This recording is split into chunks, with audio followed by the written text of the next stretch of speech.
देखिए राजनीति का अपनी जगह है। जो कुछ ताकतवर लोग होते हैं जिसमें पैसा काम करता है, हम उस राजनीति में पिछड़ गए। और जहाँ तक हमारे पैसे लेने की सवाल है, अगर हमारे पास पैसे होते भाई साहब तो हम आज चेयरमैन होते, पूरे 5 साल में पूरे करता। मेरे पास सिर्फ 1 पार्षद की कमी थी। उससे भी ज़्यादा बड़ा मुद्दा नगर परिषद में भ्रष्टाचार का था। उससे भी बड़ा मुद्दा जो है शहर में जो और समस्याएं उनका है। वो उन समस्याओं के बारे में मीटिंगें क्यों नहीं कर रहे थे, वो सिर्फ सफाई वाले पे ही क्यों फोकस कर रहे थे, ये कभी समझ में नहीं आया। अभी आप कुछ लोगों के इंटरव्यू आप भी करते हैं, वो कहते हैं हम करोड़ों खर्चेंगे और करोड़पति लोग लाइन में हैं, लेकिन हमारे पास तो ऐसा कुछ है नहीं। हम तो सिर्फ ये सोचते हैं कि कैथल की जनता क्या कहती है, उम्मीदवार क्या कहता है, ये मायने रखता है। कैथल की जनता क्या चाहती है, हम तो जनता के बीच में जाएंगे। ना हमारे पास पैसा है, ना हमारे पास शराब है, ना हम किसी को खरीद सकते। अगर कुछ लोग सोचते हैं कि कैथल की जनता बिकाऊ है और पैसे से चुनाव वो जीत सकते हैं, मैं समझता हूँ कि वो बहुत बड़ी गलतफहमी में है। सफाई घोटाले की सफाई का जो ठेकेदार है उसी ने उनको रंगे हाथे पकड़वाया था। अब चेयरमैन को जिसने रंगे हाथों पकड़वाया तो वो अपने पार्षदों को मिला के उसको कैंसिल करवाना चाहता था। और 140 कर्मचारी जो कमेटी के थे उनको बेरोजगार करना चाहते। जब टेंडर खत्म हो जाएगा तो कर्मचारी भी कैसे रहेंगे। दोस्तों नमस्कार, असली खबर पर आपका स्वागत है। आज की असली खबर हम लेने आए हैं यशपाल प्रजापति जी से। यशपाल प्रजापति जी साल 2016 में कैथल से पार्षद बने। उसके बाद वो जल्द ही चेयरमैन की कुर्सी तक पहुंच गए, लेकिन 13 महीनों के सफ़र में ही वो कुर्सी हाथ से चली गई। क्या उसके पीछे वजह रहीं? इसके अलावा अभी प्रजापति जी पार्षद के रूप में अपनी सेवाएं दे रहे हैं, किस तरीके से उन्होंने लोगों का काम किए हैं, क्या पार्षद के रूप में उनका रिपोर्ट कार्ड है, इस सब मुद्दों पर आप बात करेंगे। आइए यशपाल जी से मिलते हैं। यशपाल जी, आपका स्वागत है। जी धन्यवाद। और सबसे पहले मैं असली खबर चैनल को बधाई देता हूं कि उन्होंने एक ऐसा मुहिम शुरू की है कि वो हर वार्ड में जाकर एक पार्षदों का रिपोर्ट कार्ड तैयार कर रहे हैं, जिससे लोगों को आने वाले चुनाव में अपने पार्षद चुनने में भी मदद मिलेगी और उनके मुद्दों के बारे में जानकारी प्राप्त करने भी मदद मिलेगी। बिल्कुल बिल्कुल जी, सही बात। तो आज सर आपके रिपोर्ट कार्ड की बात करते हैं। आज आपसे शुरुआत कर रहे हैं हम।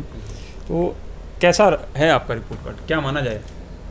देखिए, हमने वार्ड की सेवा करने का पूरा प्रयास किया है और उस प्रयास में हम सफल भी हुए हैं। हमने सफाई व्यवस्था, सड़क व्यवस्था, गेट लगाना, हमारी जो धर्मशालाएं थी और जो हमारे शमशान घाट थे उनमें हमने काम करने का पूरा प्रयास किया है।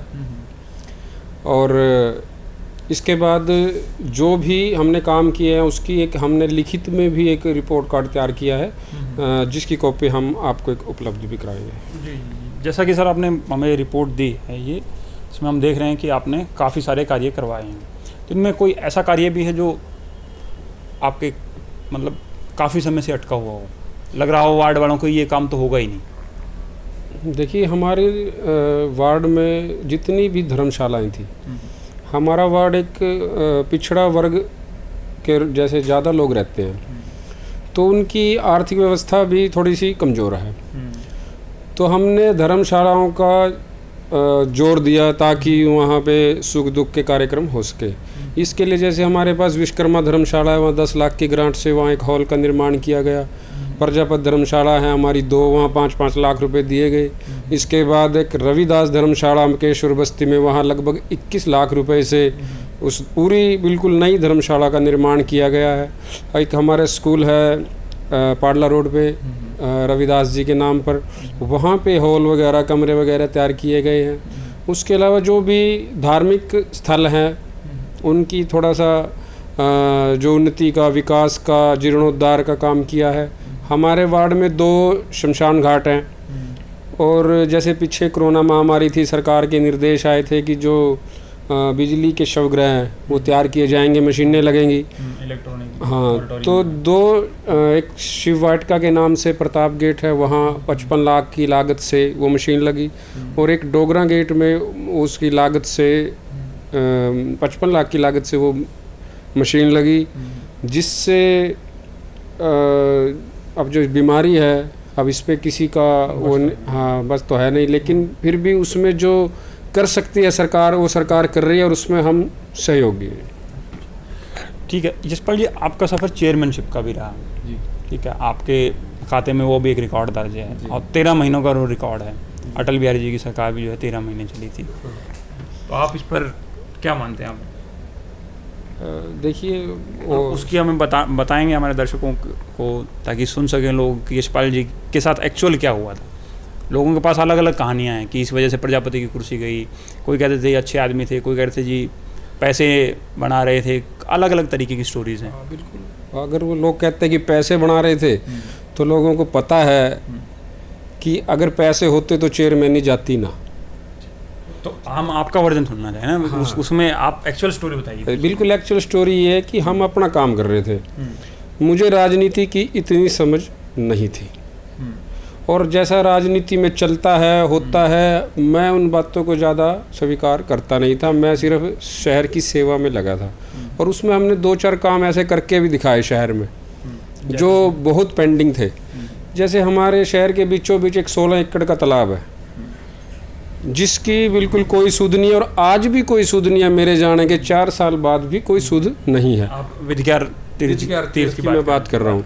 हमने वो 31,62,000 में 1 वर्ष का टेंडर छोड़ा था, और जो बिल पिछले सालों में छोड़ा ही नहीं गया ना अगले सालों में छोड़ा गया, जिससे नगर परिषद की इनकम बढ़ी। इसी प्रकार एक टेंडर और था एडवर्टाइजमेंट का टेंडर, जिस समय मैं चेयरमैन की कुर्सी पे बैठा उस समय सिर्फ 1 साल में 45,000 रुपये इनकम थी शहर में जो पोस्टर वगैरह लगाए जाते हैं। तो इसके उसमें हमने थोड़ा गौर किया, और हमने वो टेंडर 36 लाख रुपए में छोड़ा, जो एक इनकम थी उसके। आप कह रहे हैं जो शहर में अवैध पोस्टर लगते हैं उन पर कार्रवाई करने का मामला, या कुछ और तरीके से एडवर्टीजमेंट की बात कर रहे हैं? देखिए, मुझे लगता है कि अभी नगर परिषद ने पिछले कुछ दिनों से वो टेंडर छोड़ा एडवर्टाइजमेंट का। मेरे ख्याल वो 14 से 15 लाख का छोड़ा है, जो टेंडर 36 लाख का था। अब इसकी वजह, और उससे पिछले 2-3 साल वो छोड़ा ही नहीं गया। वो पेमेंट कहाँ है? क्योंकि अब ऐसे लोग कुर्सियों पे बैठ गए जो चेयरमैन बने, जो पैसे के दम पे, ताकत के दम पे बन तो गए, लेकिन आखिर में हाल क्या हुआ उनका? उनके हाथ रंगे गए, उन्होंने पैसे बनाने शुरू कर दिए, विजिलेंस पे रंगे हाथों पकड़े गए। ठीक है, तो जब आपने सर इतने काम किए तो फिर वो पल कैसे आ गया कुर्सी जाने वाला? देखिए, अविश्वास प्रस्ताव का जो जिक्र आता है वो तो अविश्वास कैसे पैदा हो गया? देखिए, राजनीति का अपनी जगह है। जो कुछ ताकतवर लोग होते हैं जिसमें पैसा काम करता है, हम उस राजनीति में पिछड़ गए। तो जैसे सरकारें होती हैं, एक गुंडागर्दी की सरकारें होती हैं, भैया हमारा चेयरमैन तो हमारा ही रहेगा, ऐसा नहीं है। हमारी सरकार सबको, लोकतंत्र में सबको अधिकार देती है। वो अविश्वास प्रस्ताव लेके आए, हालांकि वो गलत तरीके से कुछ पार्षदों को बहका लिया गया, और उन पे कुछ पे लगा आरोप भी लगा कि उन्होंने पैसे लिए किसी ने, ठीक है, किसी पे आरोप लगा, कुछ बहका लिए गए। तो इस प्रकार से एक षड्यंत्र, अफवाह फैला के एक षड्यंत्र रचा गया। तो लेकिन बाद में जब ये काम हो चुका, उसके बाद सभी पार्षद लगभग मुझसे मिले, भाई हमें ऐसे बहकाया गया है, हम तो बल्कि उनके काम ही नहीं हुए उसके बाद। तो जो लोग आपसे मिले बाद में कि उन्हें बहकाया गया था, तो उन्हें आप गलती का एहसास हुआ बाद में जी? या ऐसा तो नहीं था कि उनको लगा कि पैसे लेके गलत आदमी बैठा दिया? भाई वो आप कह रहे हैं कि पैसे का लेन देन चला उस बयान? मैं तो ये कहना चाहूँगा कि मेरे को, अब मेरे पास ऐसा तो कोई सबूत है नहीं कि पैसे का लेन देन कहाँ हुआ, कैसे हुआ, लेकिन जैसे शहर में आज भी लोग मानते हैं ऐसा। और जहाँ तक हमारे पैसे लेने की सवाल है, अगर हमारे पास पैसे होते भाई साहब तो हम आज चेयरमैन होते, पूरे 5 साल में पूरे करता। मेरे पास सिर्फ 1 पार्षद की कमी थी, लेकिन हमें ना ये काम पहले किया और ना आगे करेंगे। हम सिर्फ शहर की सेवा करना चाहते हैं, और आगे भी हम जब अब चेयरमैन का अगर संगठन हमें मौका देगा, आगे जाएंगे, तो हम उन पिछले सभी पार्षद जो बहका लिए गए थे, हम उनसे भी अनुरोध करते हैं कि वो अब आएँ, और भ्रष्टाचार जो नगर परिषद में फैला हुआ है, इसको हम मिल के फिर दोबारा समाप्त करेंगे। जी खैर, मैं उसी सवाल पे आने वाला था कि जब आपका सब अच्छा चल रहा था और इस तरीके से सब चीज़ें थी, तो आप दोबारा फिर क्यों नहीं आते पास चेयरमैन के लिए? देखिए, हम संगठन से जुड़े लोग हैं, और संगठन ही हमारा फैसला करता है। मैं बीजेपी का कार्यकर्ता हूँ, और मैं बीजेपी से जो आदेश आएगा हम उसका अक्सर से पालन करेंगे। टिकट चाहे किसे भी मिले, हम उसके साथ दिन रात एक करके हम अपनी मेहनत करेंगे, लेकिन हम उस लाइन में खड़े होंगे जहाँ टिकट मिलती है। अगर हमें टिकट पार्टी देगी तो हम उस उम्मीद पे बिल्कुल खरे उतरेंगे और लोगों के बीच में जाएंगे। लोगों की सहानुभूति हमारे साथ है और हम लोगों के जो पहले काम मेरे अधूरे रह गए हम वो भी करके दिखाएंगे। और जो ये पीछे काम हुए रंगे हाथों पकड़े जाना, ये काम हम ये वादा करते हैं कि ये काम बीजेपी का कोई भी चेयरमैन बने तो ये काम नहीं होगा। सर, इन दिनों एक मुद्दा और है, अगर आप उस पर बात करना चाहें तो सफाई घोटाले का कैथल में। जी, जिस सफाई घोटाले के पीछे मीटिंग भी हुई थी तो उस समय एक मुद्दा आया था सफाई घोटाला हुआ है, लेकिन उसके बारे में कोई मजबूत कोई ठोस सबूत नहीं था, इसलिए मैं उस पर ज़्यादा बोल भी नहीं पाऊँगा। लेकिन उससे भी ज़्यादा बड़ा मुद्दा नगर परिषद में भ्रष्टाचार का था। उससे भी बड़ा मुद्दा जो है शहर में जो और समस्याएं उनका है, वो उन समस्याओं के बारे में मीटिंगें क्यों नहीं कर रहे थे, वो सिर्फ सफाई वाले पे ही क्यों फोकस कर रहे थे, ये कभी समझ में नहीं आया। मतलब आप कह रहे हैं कि इसके पीछे राजनीतिक कारण हो सकते हैं?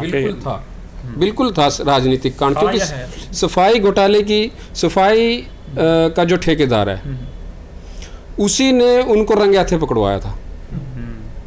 अब चेयरमैन को जिसने सफाई रंगे हाथों पकड़वाया तो वो अपने पार्षदों को मिला के उसको कैंसिल करवाना चाहता था और 140 कर्मचारी जो कमेटी के थे उनको बेरोजगार कराना चाहते थे। जब टेंडर खत्म हो जाएगा तो कर्मचारी भी कैसे रहेंगे?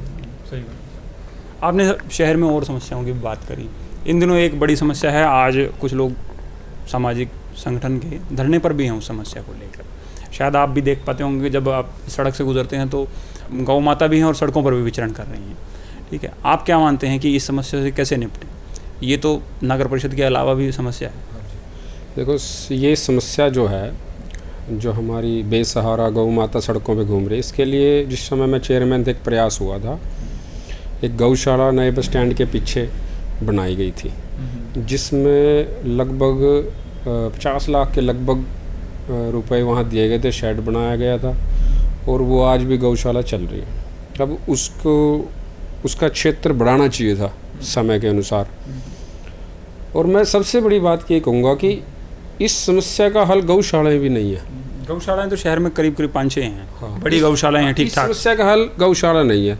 जब तक हम गौवंश के सही मायने में उसके लाभ जनता तक नहीं पहुंचाएंगे तब तक उनकी वैल्यू नहीं होगी। अब मैं पिछले 2-3 दिन से एक न्यूज़ पढ़ रहा हूँ कि गोबर के साथ ईंटें तैयार की जाएंगी, शमशान घाट की में जो हम दाह संस्कार करते हैं उसके लिए कोई पदार्थ तैयार किए जाएंगे। तो इस प्रकार यदि उनके गोबर से, उनके दूध से उसके प्रति जागरूकता बढ़ेगी तो लोग उसको अपने व्यापार में, अपने घर में स्थान देंगे और उसका वही इलाज है। सिर्फ गौशालाएं भरेंगे हम और वो फिर वो गौशाला वाले जो संस्थाएं होती हैं वो भी पर्चियों पे डिपेंड रहते हैं, इतना नहीं रहता है सिस्टम जो भी उनको हम पाल सके। उनको आर्थिक सहायता की ज़रूरत पड़ती है, सहायता की ज़रूरत होती है। इसलिए गौवंश का जो बेसहारा गौवंश है ये तभी बचेगा जब ही हम इनकी असली उपयोगिता को पहचानेंगे और उसको एक आम परिवार से हम उसको जोड़ पाएंगे। चलिए सर, ठीक है। और जैसा कि आपने कहा कि आप चेयरमैन का इलेक्शन लड़ेंगे, हम ये मान के चलेंगे? नहीं, या आप दावेदारों के लिए सूची में हैं? देखिए, दावेदार या कोई भी आप शब्द यूज़ कर रहे हैं, मैं नहीं समझता कि मैं तो ऐसा शब्द यूज़ नहीं करूँगा, लेकिन हम इस लाइन में है कि संगठन हमें मौका दे। हम 100% संगठन के आदमी और संगठन के लिए हमने आज तक काम किया है। हमारा कोई इतिहास नहीं है हम किसी दूसरी पार्टी से जुड़े हुए थे या आगे जुड़ेंगे। हम तो सिर्फ और सिर्फ बीजेपी के कार्यकर्ता हैं और जो पार्टी आदेश करेगी हम उसके साथ। चलिए सर, ये बात ठीक है। अच्छा, एक सवाल रह गया आपसे, एक आखिरी सवाल वो है, इस बार चेयरमैन के इलेक्शन डायरेक्ट चुनाव में आएंगे, जनता डायरेक्ट चुनेगी। आपको क्या लगता है, सरकार ने फैसला सही लिया या कितना कठिन होगा फिर इलेक्शन? बिल्कुल सही लिया है, क्योंकि जो ये आप अभी देख रहे हैं कि हर जगह चेयरमैन, ऐसा नहीं सिर्फ कैथल में है, चाहे जिला परिषद का चेयरमैन हो, चाहे दूसरी जगहों पे चेयरमैन बने हैं, उन सब के खिलाफ अविश्वास प्रस्ताव आ रहा है। ये राजनीति तो बंद हो जाएगी ना जब जनता चुन जाएगी। हाँ, ये राजनीति बंद करने के लिए, इस भ्रष्टाचार को बंद करने के लिए, इस अस्थिरता को ख़त्म करने के लिए सरकार ने ये एक प्रयास किया है कि डायरेक्ट चुनाव हो। और ये प्रयास हो सकता है इसमें आगे और भी सुधारों की आवश्यकता हो, लेकिन ये प्रयास किसी को तो करना ही था। तो भाजपा सरकार ने इस भ्रष्टाचार को ख़त्म करने के लिए एक स्थिर शहर को एक स्थिर सरकार देने के लिए ये प्रयास किया। बिल्कुल, ये शहर की एक छोटी सरकार होगी और जिस तरीके से चेयरमैन इलेक्शन होगा इस बार काफ़ी फाइट रहने वाली है और काफ़ी रोमांचक मुकाबले भी देखने को मिलेंगे। आप क्या मानते हैं कि फिर पैसे का बोलबाला नहीं हो जाएगा? जैसे एक तरीके से ये छोटी सरकार, या हम विधायक से तुलना करें तो एक तरीके से विधायक का इलेक्शन हो जाएगा। हाँ बिल्कुल, अभी आप कुछ लोगों के इंटरव्यू आप भी करते हैं, वो कहते हैं हम करोड़ों खर्चेंगे और करोड़पति लोग लाइन में हैं, लेकिन हमारे पास तो ऐसा कुछ है नहीं। हम तो सिर्फ ये सोचते हैं कि कैथल की जनता क्या कहती है, उम्मीदवार क्या कहता है, ये मायने नहीं रखता। कैथल की जनता क्या चाहती है, हम तो जनता के बीच में जाएंगे। ना हमारे पास पैसा है, ना हमारे पास शराब है, ना हम किसी को खरीद सकते। अगर कुछ लोग सोचते हैं कि कैथल की जनता बिकाऊ है और पैसे से चुनाव वो जीत सकते हैं, मैं समझता हूँ कि वो बहुत बड़ी गलतफहमी में है। उनको शहर में जो विकास कार्य चल रहे हैं या जिनमें और गति देने की ज़रूरत है, उनके विषय में बात करनी चाहिए, मुद्दे पे बात करनी चाहिए। पैसा, अगर आप ये सोचते हैं कि कैथल की जनता मूर्ख है, पैसे से सब कुछ हो जाएगा, तो मैं नहीं मानता कि जनता उनको स्वीकार करेगी। चलिए सर, बड़ा धन्यवाद आपका, आपसे बात करके अच्छा लगता है और आपके ये दावे की जो है जल्द हमें पता लगेगा कि जनता वाकई क्या चाह रही है, पैसे वाले को चुनना चाह रही है या समाज सेवी को चुनना चाह रही है। बिल्कुल बिल्कुल। तो दोस्तों, ये थे यशपाल प्रजापति जी, जिन्होंने बताया कि उस पर्दे के पीछे की वो कहानी क्या है जिसकी वजह से उनकी कुर्सी गई, और इन्होंने शहर में अपने पार्षद रहते हुए वार्ड में कौन से विकास कार्य किए, साथ ही अभी आगे इनके क्या प्लान हैं। आप चाहते हैं आप तक ऐसी असली खबरें आती रहें तो आप हमारे इस चैनल को लाइक करें, शेयर करें और इस वीडियो को ज़्यादा से ज़्यादा लोगों तक पहुंचाएं। स्क्रीन पर आ रहे नंबर पर आप हमें खबर भी दे सकते हैं। धन्यवाद।